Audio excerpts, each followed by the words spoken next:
জীবনে সুখী হতে হলে একটি টিপস অবলম্বন করে অবশ্যই চলতে হবে। কখনো কারো লাক্সারি লাইফ ফলো করা যাবে না। এতে করে আপনার একটি সুবিধা তো অবশ্যই হবে, সাংসারিক জীবনে কখনো মানসিক অশান্তি আসবে না। আমি সবসময় যারা আমার সমান, যারা আমার ছোট, আমি ওদেরকে ফলো করে থাকি এবং আমার পেজের ক্ষেত্রেও সেটা একটু খেয়াল করলে দেখবেন আমার পেজের মধ্যে আমি সব সময় যারা ছোট ছোট আইডি আমি ওদেরকে সাপোর্ট করি, যারা বড় বড় মিলিয়ন আইডি আমি ওদেরকে কখনোই সাপোর্ট করি না। ওদের ভিডিও আমার সামনে আসলে হয়তো ভালো লাগলে দেখি। ব্যক্তিগত জীবনে মানুষ হিসেবে আমি কখনো তেল মাথায় তেল দিই না, আর যাদের আছে তাদের কখনো পা চেটে চলার চেষ্টা করি না। এই কথা বলার অর্থই এটা। আমি এজন্যই বললাম যে সকল ছোট ছোট আইডিগুলো লক্ষ লক্ষ ফলো দিয়ে রেখেছে বড় আইডি, অথচ ওদের ফলো নিয়ে তারা বড় হয়ে মিলিয়ন যে আইডিগুলো ভিউ আছে, ফলোয়ার আছে, ওদেরকে ফলো দিয়ে রেখেছে।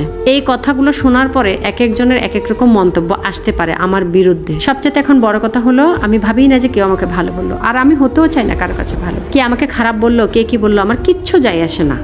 আমি এগুলো ভাবি না যে কে আমাকে কি বললো, আমার ম্যাটারই করে না আমার লাইফে এগুলো। আমি সবসময় নিজের কাছে যেন ভালো থাকি, ভালো থাকতে পারি, স্বচ্ছ থাকতে পারি, এটাই আমার চাওয়া।